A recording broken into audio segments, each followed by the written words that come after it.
नमस्कार मित्रांनो, आज आहे 9 जून.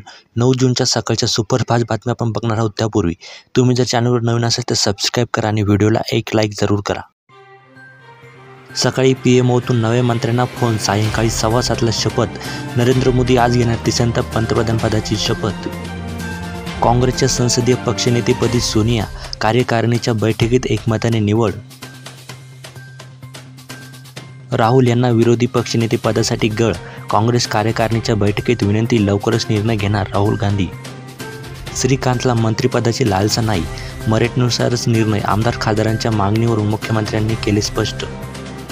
मवियाला महायुतीपेक्षा केवळ 1.18% मते जास्त, मात्र 30 जागा जिंकल्या, महायुती राहिली 17वर. एकमेकांची उणीधुणी काढू नका, विधानसभेच्या तयारीला लागा, फडणवीसांनी कान टोचले, जय पराजय होतच असतात. मी पळणारी व्यक्ती नव्हे, लढणार आहे. देवेंद्र फडणवीस उपमुख्यमंत्रीपदाचा राजीनामा देणार नाही.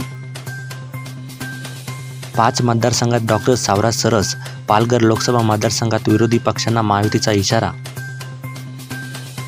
शेलारांच्या मतदारसंघात भाजपचे मताधिक्य घटले, ॲडव्होकेट उज्ज्वल निकम यांना बसला फटका. हा मोदींचा नैतिक पराभव, जयराम रमेश. निकालांमुळे काँग्रेस इंडियाचे मनोधैर्य वाढले. इंडिया आघाडी आज नाही तर उद्या सत्तेचा दावा करणार, ममता बॅनर्जी. दिल्लीत खातेवाटपावर बैठक सत्र, इंडिया सरकारचा आज शपथविधी, नरेंद्र मोदी तिसऱ्यांदा पंतप्रधान होणार. मराठा, मुस्लिम आणि धनगर समाजाला त्वरित आरक्षण द्या, नसीम खान.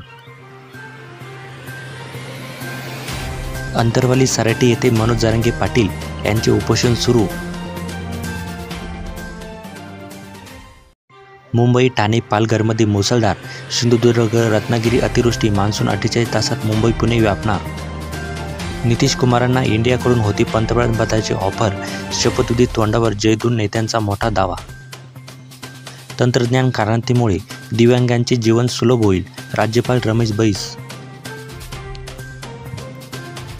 सोनिया गांधी पुन्हा काँग्रेस संसदीय पक्षाच्या अध्यक्षपदी, नेतृत्वाचा अधिकार गमावल्याची मोदींवर टीका.